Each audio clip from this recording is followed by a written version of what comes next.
Yes, yeah, everyone is here. And by the way, till last class, we were discussing about linear equations in one variable. Okay, so we have seen different types of linear equations so far. Linear equations which could be solved in just one step, and then there were linear equations which had variables on both sides.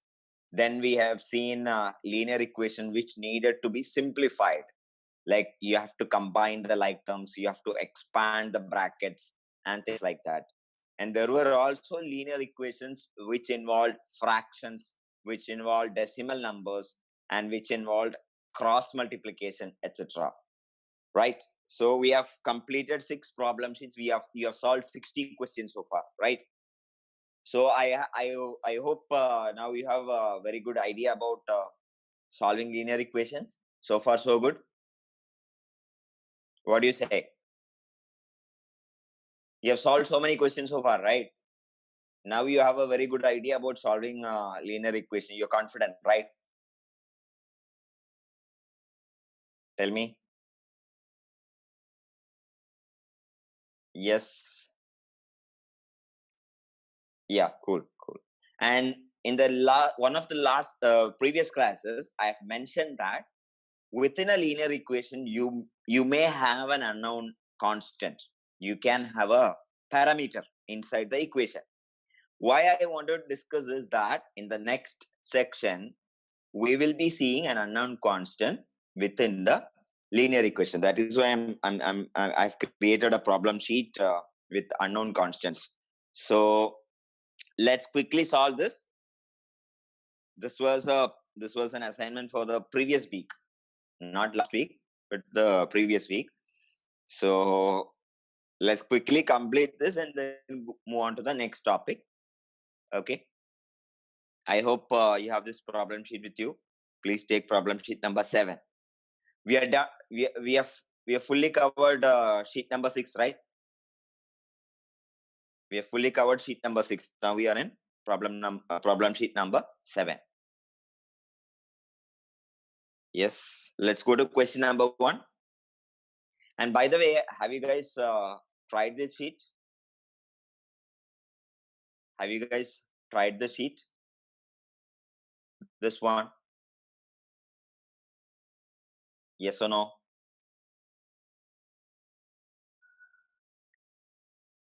What about others? Yes, this is easy, right? Pretty easy. I mean, this sheet is pretty easy. But this is this one I have given you because soon you will be seeing equation which will have unknown constants. That is why I just wanted to introduce you to this concept. That's all. So let's quickly finish this off, and then we'll move on to the next concept. Okay. So in the equation above, h is a constant. So your p is the variable. P is the variable, and there is just one variable. There's just one variable, and they are saying that h is a constant, just that the value of h is unknown in the current context. That's all. So what is the value of h? Let's quickly do this. So we have minus p plus 60 is equal to minus h plus 10,000. Now p equal to 10 is a solution. Now let's put p is equal to 10. Let's substitute p is equal to 10. Substitute p is equal to 10. So we have minus 10 plus 60 is equal to minus h plus 10,000. So this is 50. 50 is equal to minus h plus 10,000. Right? So your h is going to be minus 50 plus 10,000. Right? So it is better to avoid the habit of picking up calculator every now and then, because some questions may fall under non-calculator category. Okay, you don't know which question will come under non-calculator, which question will come under calculator category. Okay. So pick up the calculator only if it is absolutely necessary. Okay. And sometimes, picking up the calculator is going to be a waste of time. So this is basically 10,000 minus 50. So this is 10,000 minus 50, which is going to be 9,950. Right. 10,000 minus 50 is going to be 9,950.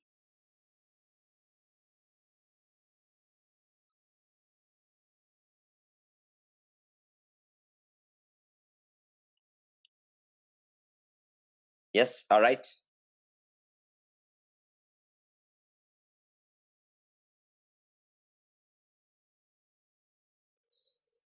Yes. That was question number 1 in problem sheet number 7. Let's go to question number 2.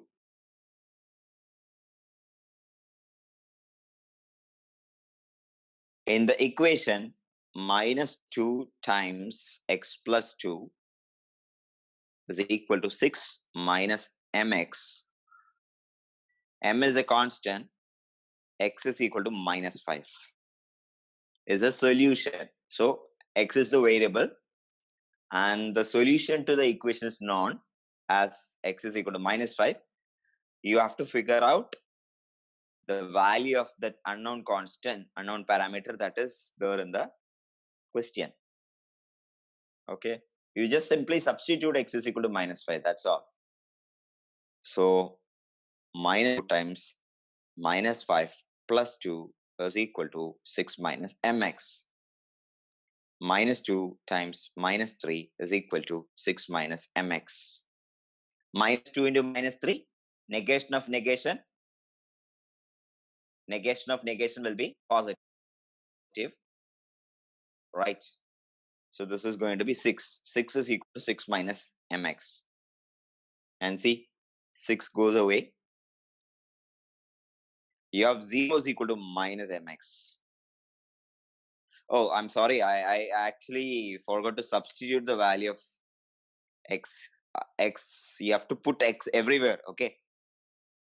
I'm sorry about this. I made a mistake because, you're supposed to put x everywhere. This is minus 2 into minus 5 plus 2 is equal to 6 minus m times minus 5. So this is minus 2 times minus 3 is equal to 6. And minus m into minus 5 is going to be plus 5m. Okay. So minus 2 into minus 3 is 6. 6 is equal to 6 plus 5m. So 6 gets cancelled. 0 is equal to 5m. 0 is equal to 5m means what? That is the value of m. M value 0. M value 0.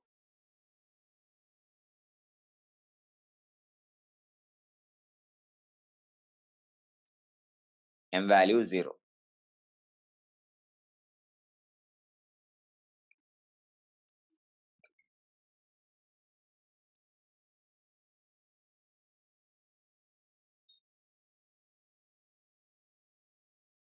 Yes.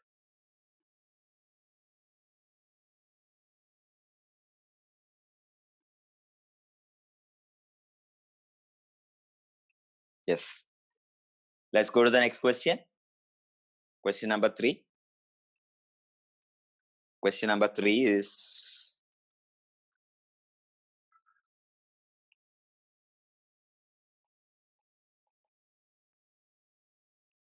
x minus 1 by 3 is equal to k.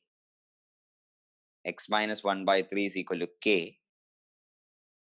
And the value of k is given to be 3. K value is given to be 3. So you just simply substitute k is equal to 3. So you have x minus 1 is equal to 9. So your x value is 10.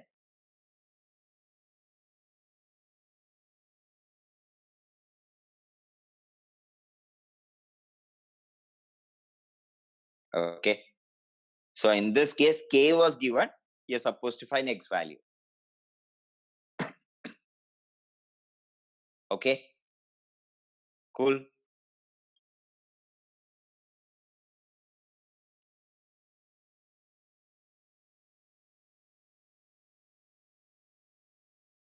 Yes, question number 4.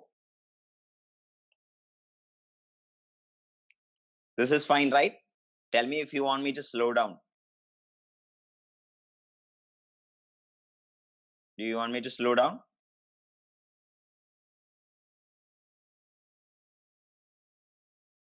No, I guess these are easy questions, and I hope that you have already solved these questions.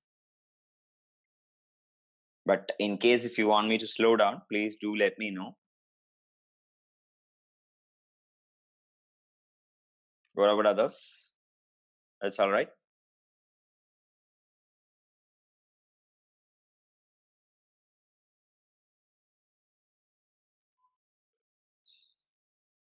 Okay. Olivia and Robin. Yeah. Okay. Cool. Yeah. So let's go to question number 4. See, root over lambda plus 2, root over lambda plus 2 minus y is equal to 0. In the equation above, lambda is a constant. If y is equal to 9, y is equal to 9, y is equal to 9.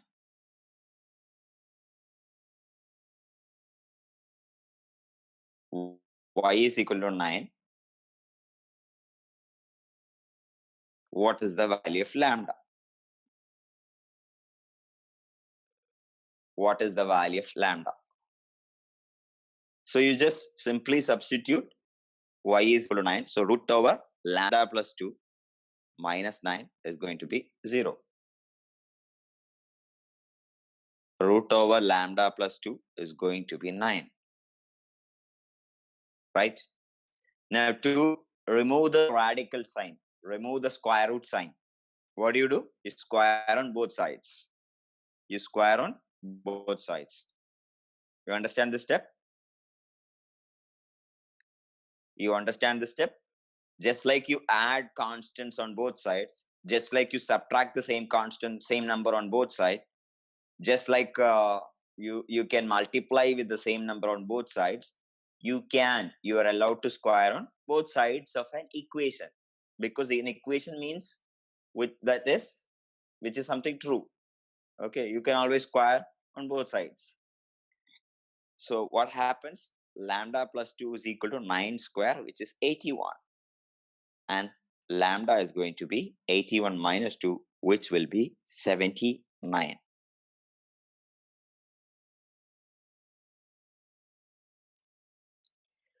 Cool. Now, I hope this is clear.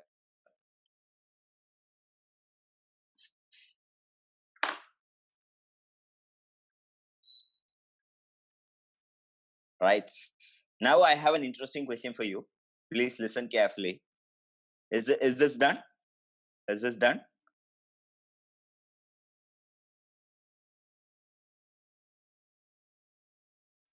You understood the steps?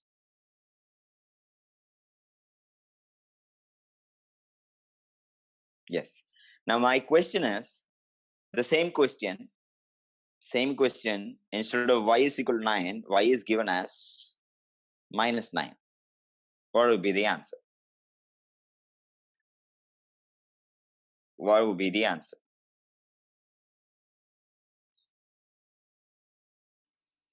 Just have a look and tell me what will be the answer. Instead of y is equal to 9,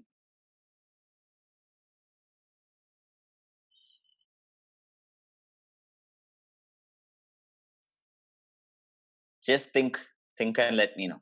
Take your time, no issues.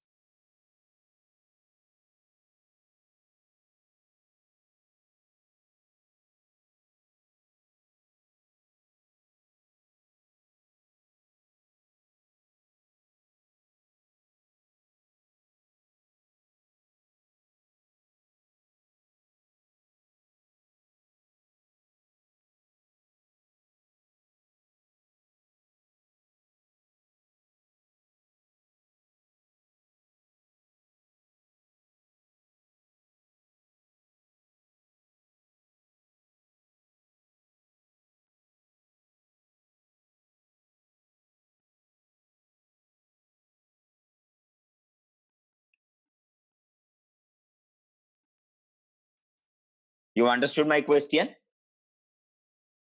Instead of y is equal to 9, if y value is given to be minus 9, what would be the value of lambda?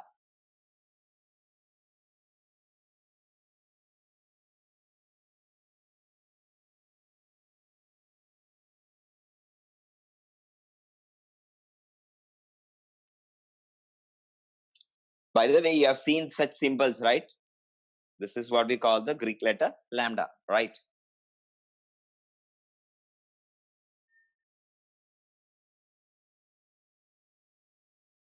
Yeah. Please tell me. Take your time, no issues, but do respond. If you don't know the answer, just let me know. If you know the answer, just type in your answer.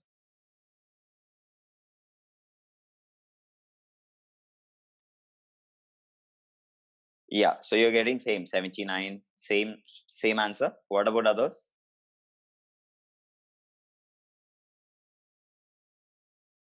Same answer.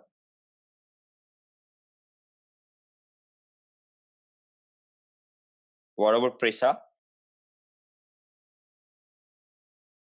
Same.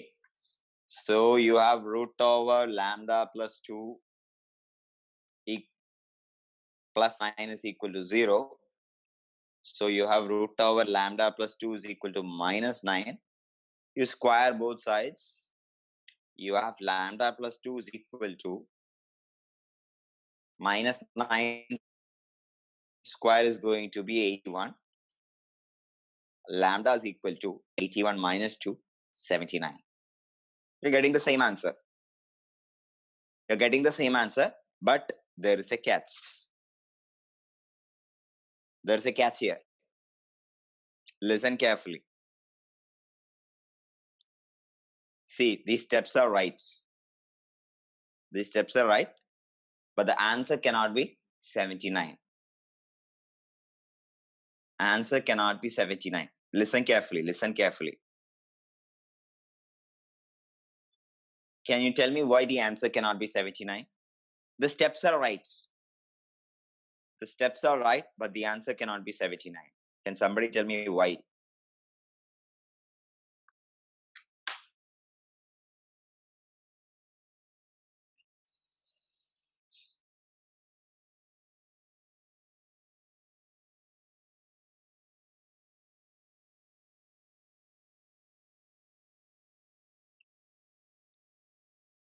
The steps are all right. There's nothing wrong with the steps.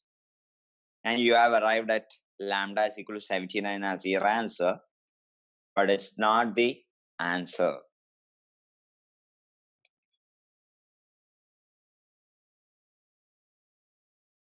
See, sometimes you have to give a lot of attention to the question. I mean, sometimes it can get tricky.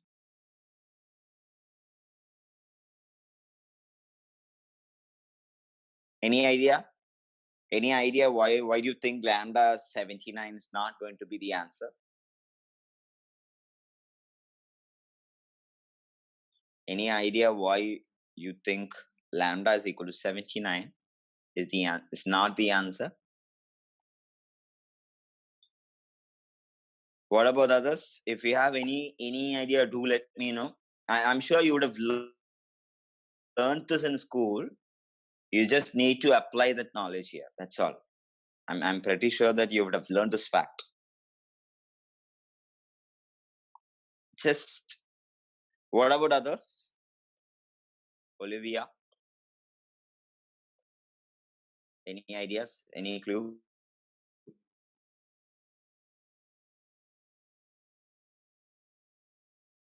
Okay. Okay, listen carefully. Please listen carefully.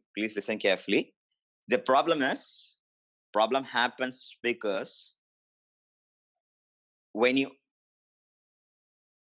can square negative numbers. See, these steps are absolutely fine. These steps are all fine. There's nothing wrong in these steps. Okay. The problem is when you go back and substitute this number in the question, Okay.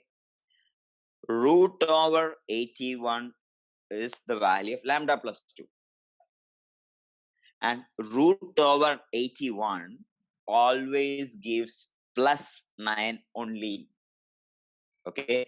You have to remember that the root symbol or the radical symbol always gives the principal root, the positive root. Okay. The root symbol always represent the positive root. The root symbol, the radical symbol, the square root symbol here always represent the positive root. So if you go back and substitute lambda is equal to 79 here, this is going to be root 81 and that is going to give you 9. And now your equation says 9 plus 9 is equal to 0, which is not true. Now your equation says 9 plus 9 is equal to 0, which is not true. On the other hand, in the previous case, this was 9 and this was 9. So we had 9 minus 9 is equal to 0.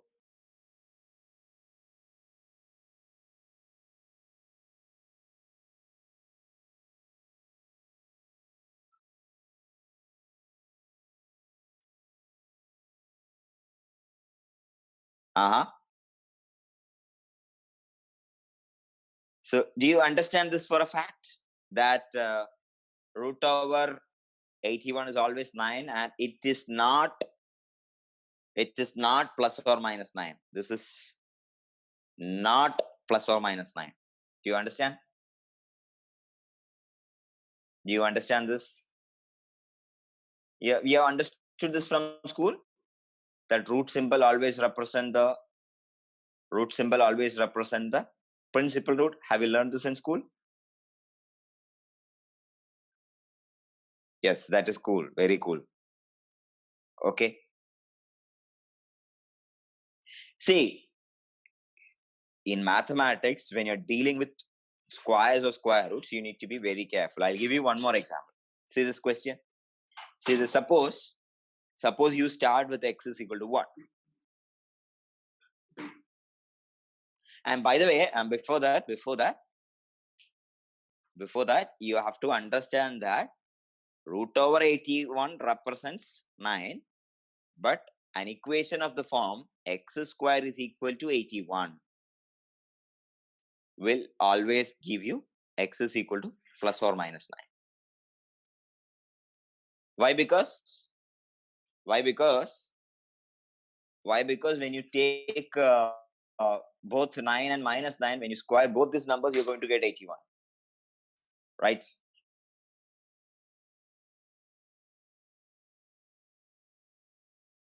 You understand?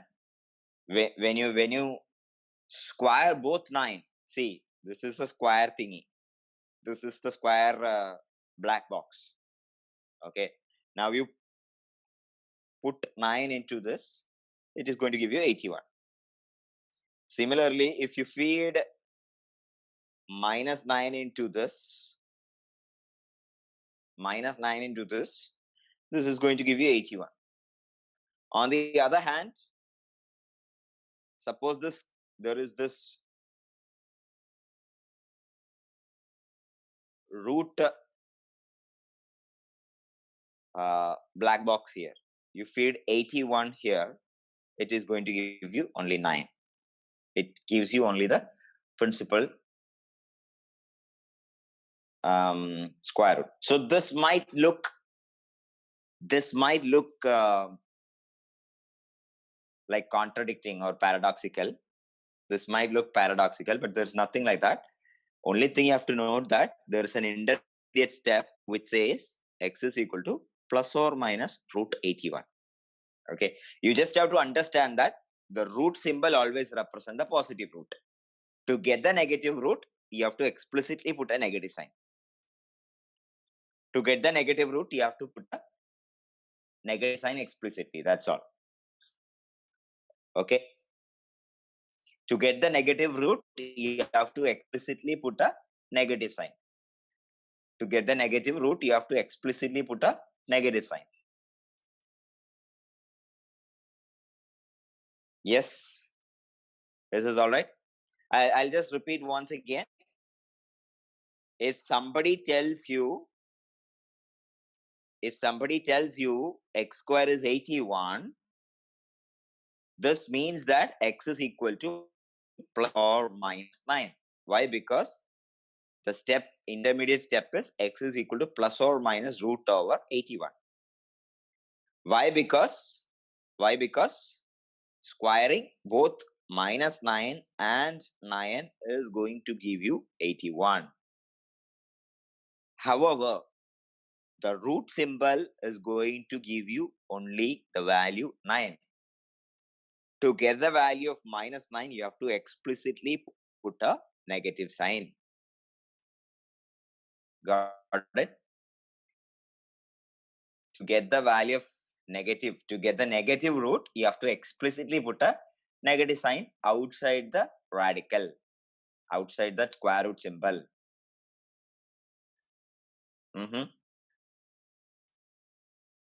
Got it?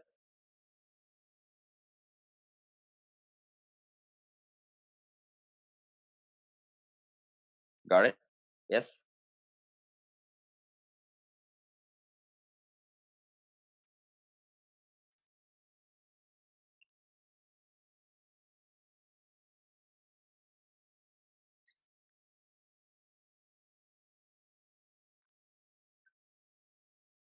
Yes.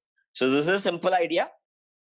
If somebody tells you x square is equal to 81, if somebody tells you x square is equal to 81, there are two numbers satisfying that equation. Okay, we'll soon see quadratic equations. Okay, soon see quadratic equations. Don't worry about quadratic equation for the time being. We are discussing only linear equations.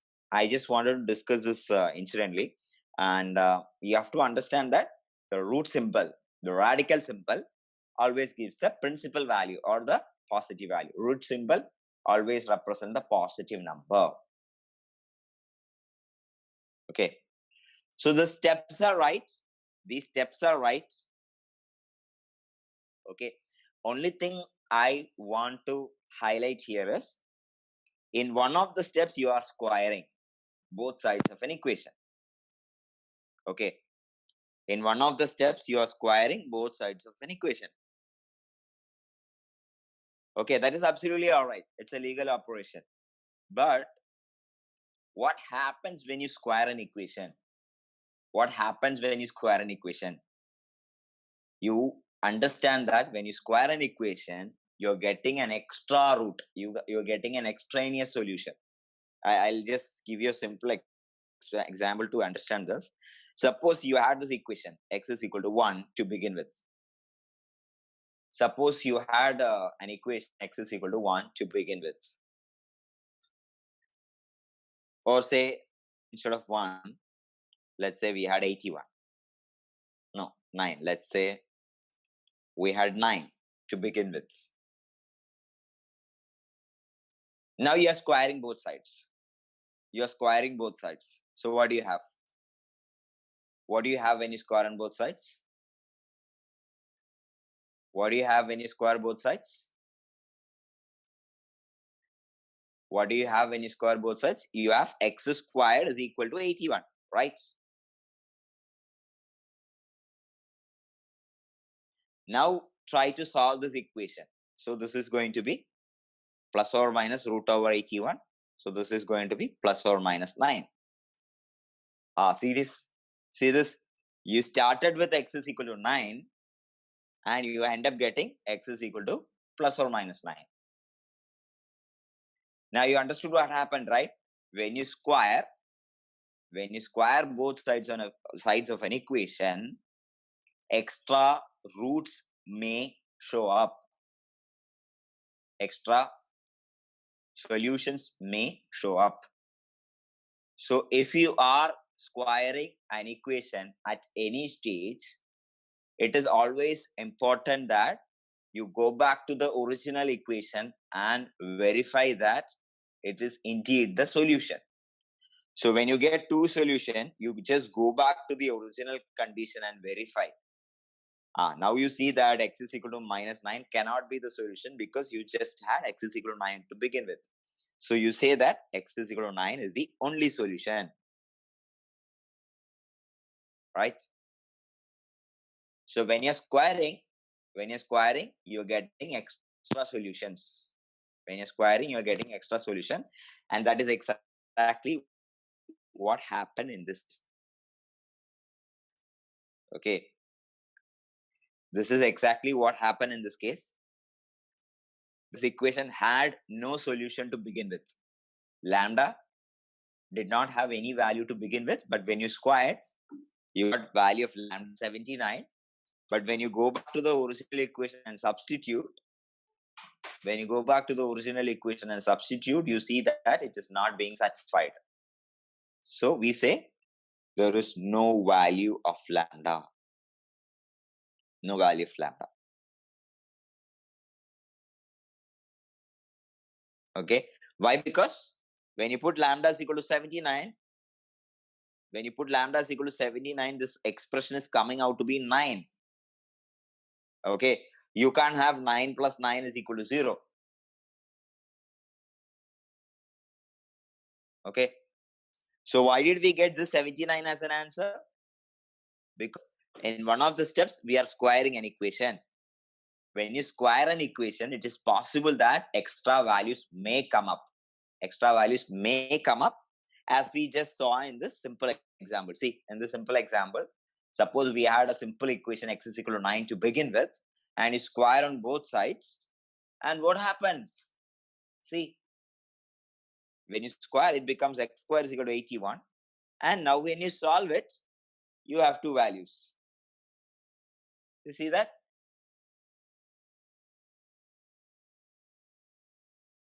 Okay, so you just have to keep this in mind. That's all. There's nothing confusing. There's nothing contradictory. There's nothing paradoxical here. Okay. Is there anything confusing here?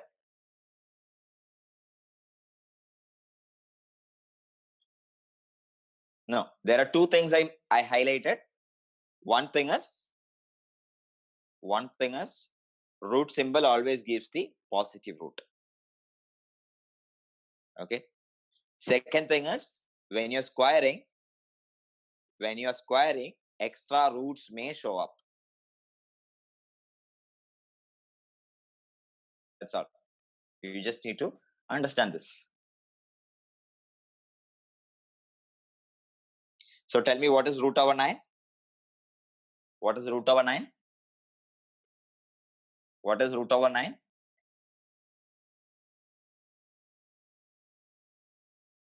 What is root over 9? Please tell me. Yeah, it's just 3. It's not plus or minus 3. It's just 3. Okay. What is the solution to the equation x square is equal to 9? What is the solution to the equation x square is equal to 9?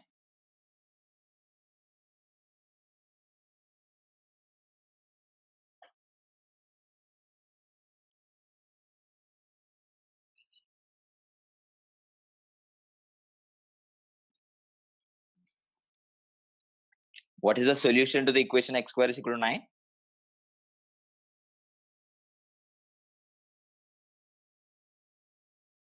Is it just 3? Is it just 3?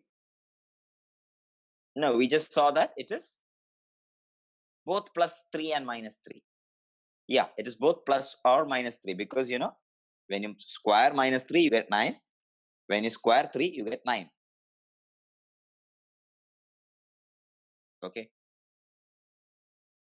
Now, another thing I told you is, suppose if you started with something like this, suppose you started with x is equal to 3. And now you square on both sides, you have x square is equal to 9. Suppose you started with this equation, not this. Suppose you started with x square is equal to 9, x is equal to plus or minus 3 is indeed the solution. There's no confusion about that. But if you started with this equation and you unnecessarily, or say suppose you square an equation, suppose you square that equation. Now what happens is you get x is equal to plus or minus 3, but you can't accept both numbers because you had x is equal to 3 to begin with. So we say x is equal to 3 is the only solution. X is equal to 3 is the only solution. Why? Because to begin with, the equation was x is equal to 3.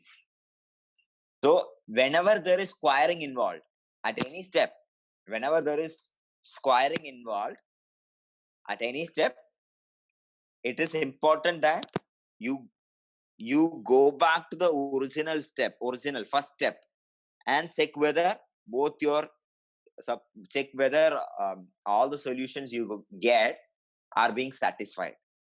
Okay, so here you got two solutions, but when you go back to the first step, the original question, you see that it is not being satisfied. Only one value satisfies the original equation. So we say x is equal to 3 is the only solution.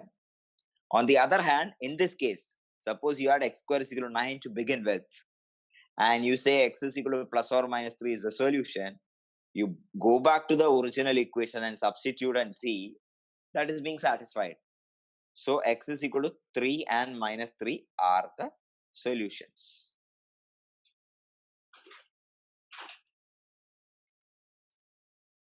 Yes. So you have to understand that when you square an equation, you have to be, because extra values may come up and that may not satisfy the original conditions given in the question. So it is always important to go back to the original question and verify it. That is the first thing. And second thing is, a radical symbol always represents the positive root. Radical symbol always gives the positive root. Radical symbol always gives the positive root. Okay. So we'll see this again, once again, when we discuss quadratic equations. Okay. For the time being, we're discussing only linear equations. Okay. We'll go to quadratic equations later, but for the time being, we are discussing linear equations. Cool. I hope this idea is clear.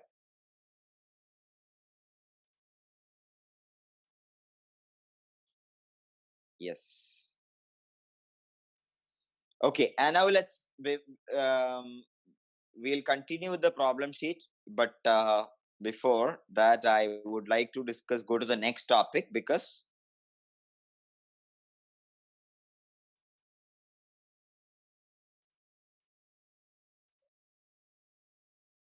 we'll continue that problem sheet later on. Okay, but I would like to go to the next topic as well today, because otherwise we are lagging behind. Okay, so the next idea is about, listen carefully. The next idea about the general linear equation.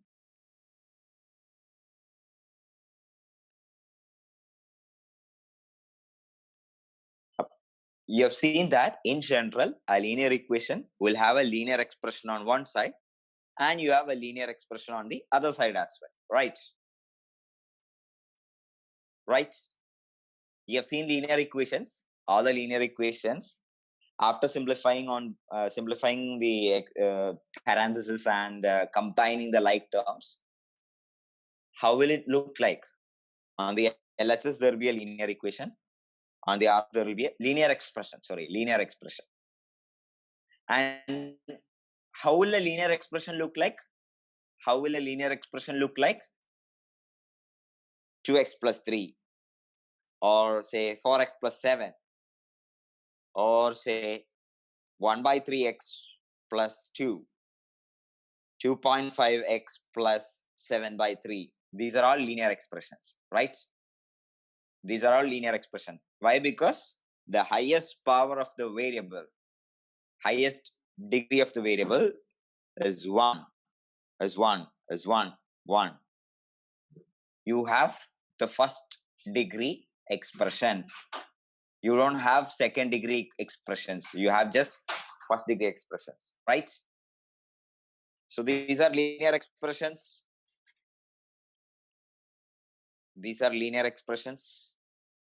Got it? These are linear expressions.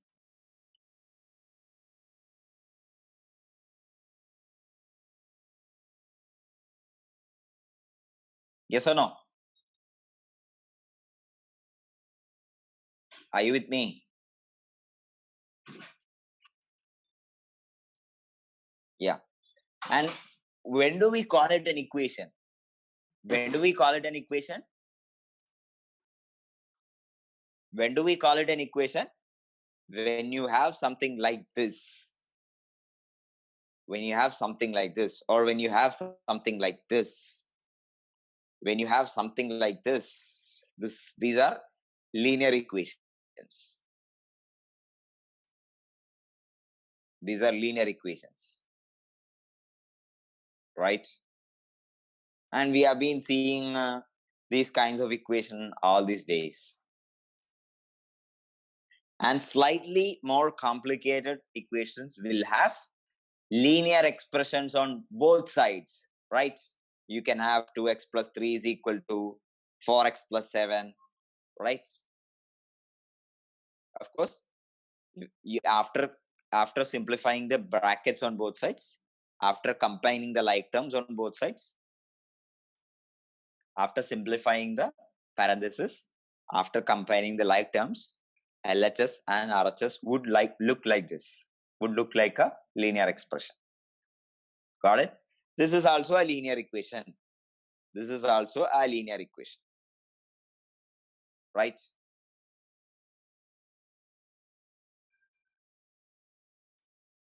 Got it? Okay. Now for a linear equation, the general expression from this, you can say that it will always look like ax plus b is equal to cx plus d. A linear equation will always look like this. Ax plus b is equal to cx plus d, where a, b, c, d are constants. A, B, C, D are constants. They can be whole numbers, they can be integers, they can be fractions, they can be decimal numbers. We have already seen that, right? A, B, C, D can be what? Whole numbers, fractions, integers, and they can be negative numbers, positive numbers, decimal numbers. We have seen this so far. In the previous classes, we have been seeing all these kinds of equations.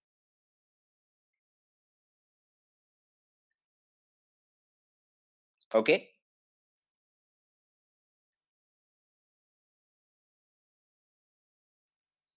Got it? So this is what we call the general form of a linear equation. General form of a linear equation. You understand this?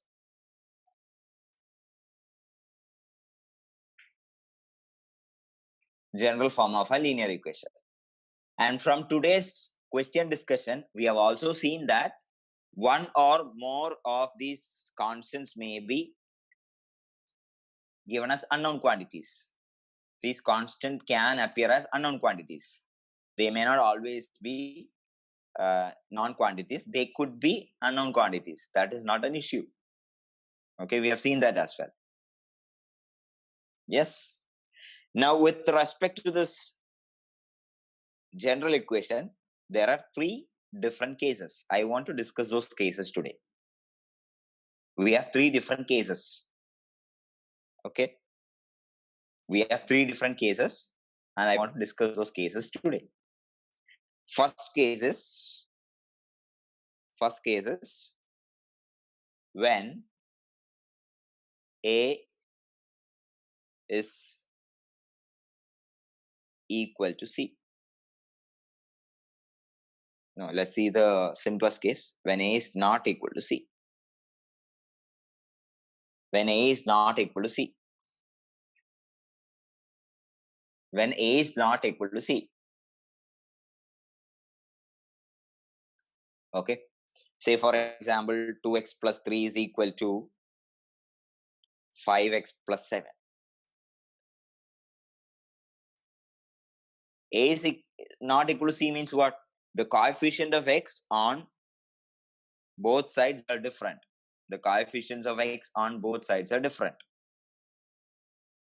coefficients of x on both sides are different. And you know what happens in this case? You know what happens in this case? What happens in this case? This equation will yield a unique solution. There will be one single value of x satisfying this equation. What do you mean by a unique solution? What do you mean by a unique solution? What do you mean by a unique solution?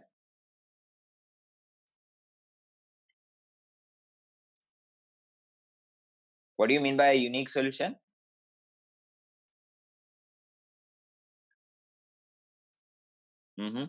What do you mean by a unique solution?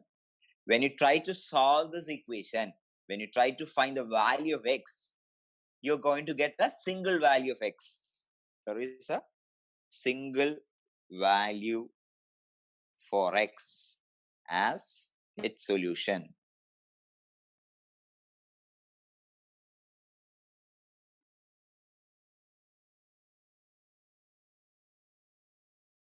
Oh, you must be wondering, is it not always a unique solution for a linear equation? Because we have always been getting single value of x as solution, right? You must be wondering, hey, this is always the case, right? Isn't this always the case? Isn't this always the case? You must be wondering. No, it's not like that. It is not like that. We'll soon realize that there could be equation with no solutions, and there could be equation with infinitely many solutions. Okay.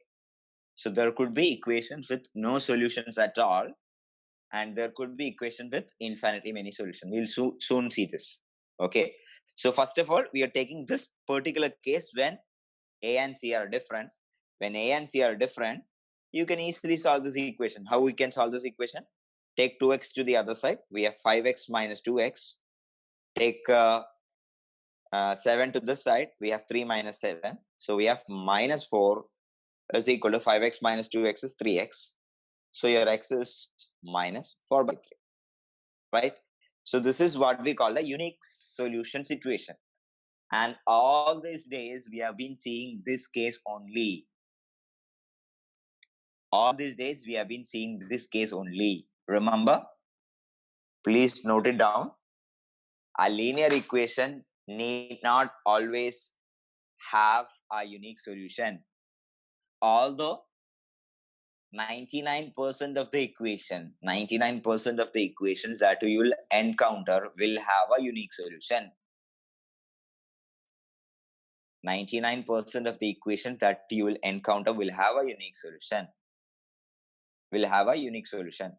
But in an SAT, in a SAT exam, in the SAT exam, they could give you questions that involve more than one solution or no solution. So remember this. Yeah, I'm sure you have encountered this in school as well, because in algebra 1 it is there, even in algebra 2 it is there. In the algebra 1 and algebra 2 textbook it's there. Do you remember seeing this?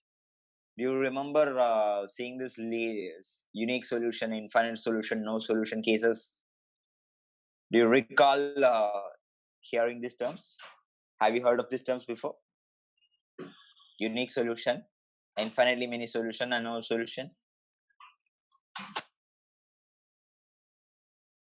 Do you recall? Do you recall these terms? Do you remember these terms? No solution, unique solution, infinite solution. Yeah. Unique solution means there is just one solution, one value of x when you try to solve for x value. But it is not always the case. I'll show you an example. See, I'll show you another example. I'll show you another example. See, we have 3x plus 5 is equal to 3x plus 5.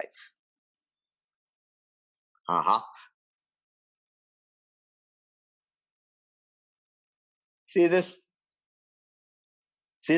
equation. What do you think of it? What do you think of it? What do you think of it? 3x plus 5 is equal to 3x plus 5. Looks funny, right? It looks funny because, whatever value of x you plug in on both sides, it is going to be satisfied definitely, because, the expressions on both LHS and RHS are exactly the same. Right? Right? Don't you think so? You plug in x is equal to 1. You have 3 plus 5 is equal to 3 plus 5, which means it is satisfied. You plug in x is equal to 2. You have 3 into 2 is 6 plus 5 is equal to 6 plus 5. Again, that is true. Think of any value of x, plug in the number, you're going to get the same expression on both LHS and RHS, which means this kind of equation will have infinite solutions. You can say infinite solutions or infinitely many solutions. Got it? Got it? So it is not always the case that a linear equation will have a unique solution. Please understand this. And these questions do come for the SAT. Okay? It's their favorite question. Okay? So the case is when you have AX plus B is equal to CX plus D, what is the condition for infinite solutions? What is the condition for infinite solutions? What is the condition for infinite solutions? Please tell me. What is the condition for infinite solution? What do you think will be the condition for infinite solutions?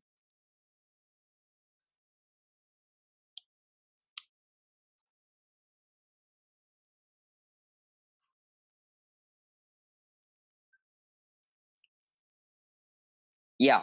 What should be equal? The expressions on both LHS and RHS should be exactly the same. Which means what?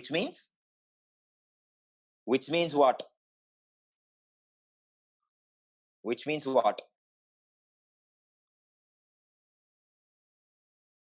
No, which means A has to be equal to C and B has to be equal to D. Got it?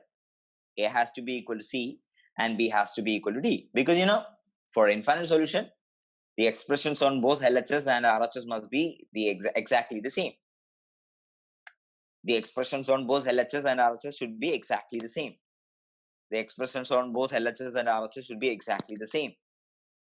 Expressions on both LHS and RHS should be exactly the same. So you need to have A equal to C and B is equal to D. Does that make sense to you? Does that make sense to you? Does it make sense? Make sense? Tell me. What about others? It's not complicated, okay? When you have exact expression on both LHS and RHS, you are definitely going to have infinite solution because, irrespective of the value of x, whatever value you plug in for x, it is going to get satisfied. Okay, now, in an SAT, how do they ask questions? Question will look like this. 3x plus 5 is equal to CX plus 5. And the question will be, what is the value of C so that this equation has an infinite solution? What is the value of C so that this equation has infinite solution? What is the value of C so that this equation has an infinite solution? What will be the answer? What will be the answer? What will be the answer? The value of C, the value of the constant C, so that this equation has infinite solution.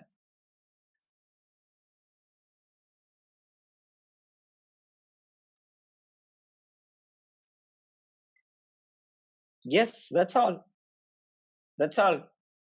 C is equal to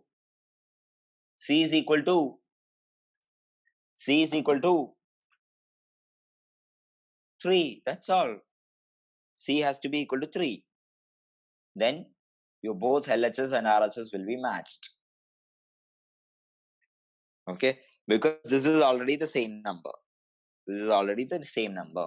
There's nothing to worry about that number. Okay. Got it? Got it?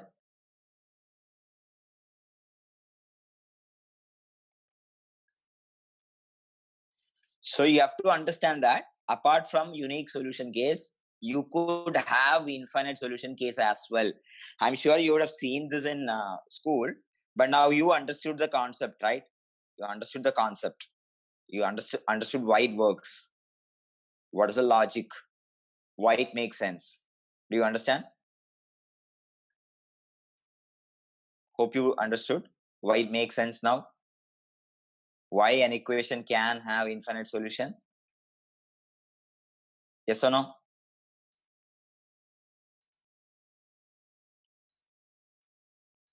Yes, cool. Cool. Very cool.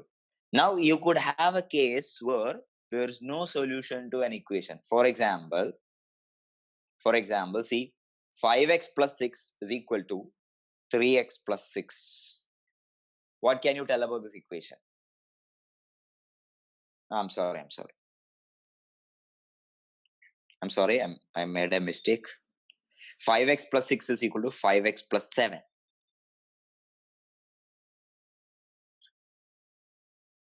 5x plus 6 is equal to 5x plus 7. What can you tell about this equation? What can you tell about this equation?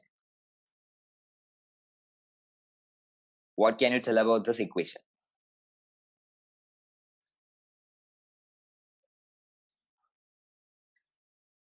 Yes, very good.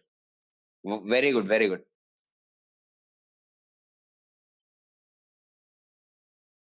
good. Because there is no solution. See, you can easily understand this that see 5x and 5x term will go away.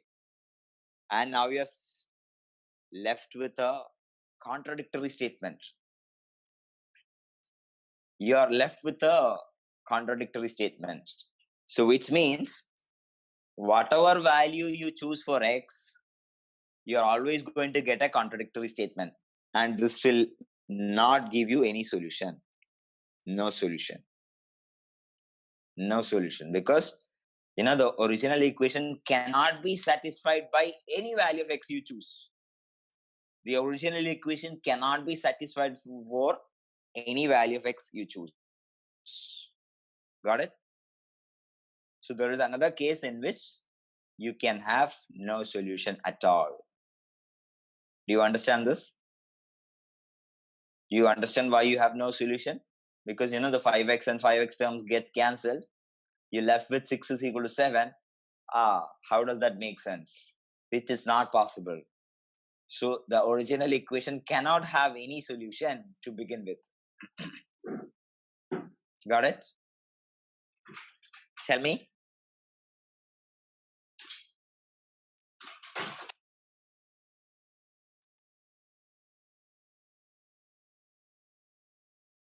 Another I'm sorry. Another example is 2x plus 3 is equal to 2x plus 10.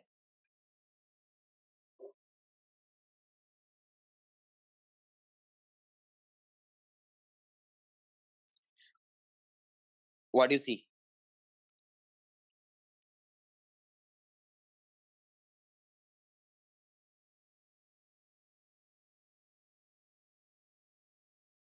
What do you see here? What do you see? Whatever value of x you take, this 2x and 2x terms will get cancelled. Okay, now you're left with 3 is equal to 10, which is a contradiction, which means it has no solution. Yes. Is this okay? Is this okay?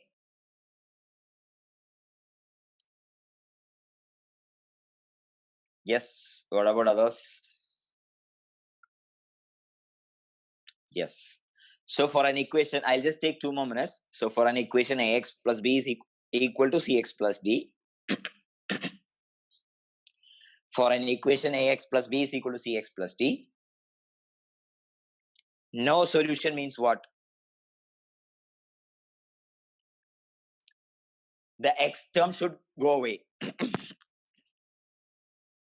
The x term should get cancelled off. So which means a has to be equal to c. And afterwards, you should be left with a contradictory statement, which means b is not equal to d. B is not equal to d. So what did I just say? For no solution, your x term should go away, because irrespective of the value of u, it should be independent of the value of x you substitute. So those terms should be equal, and that will get cancelled off because a is equal to c. Okay. Now your b is not equal to d means what? You're going to get a contradictory statement, which means it has no solution. Got it? Yes.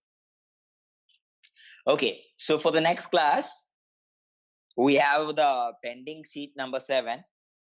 Problem sheet 7 is pending. That I'll discuss definitely. Don't worry about that. I'll definitely discuss all the questions. And next thing is I will share problem sheet 8 with you. Okay, which will have questions of these kinds. Which will have questions on these kinds. Okay, these types. Please do try it. Please do try it. This might take more time. Okay, this might take more time. So do not keep it for the last moment. Okay. When you say you are having a class at 8:30 on Sundays, do not try to pick up the sheet at 8 o'clock on Sunday. Please don't do that. Please try it today itself or in the upcoming days. I will share the sheet very soon. As soon as you get the sheet, please try it. The questions involve the concept we discussed today. Of course, I'll definitely discuss those questions in the next class. So please do try and come for the next class. Okay. I'll again discuss the next class. No worries. If you want further clarity on this topic, I'll do one more discussion. I'll solve many questions as well. Okay. So we'll wind up for the day.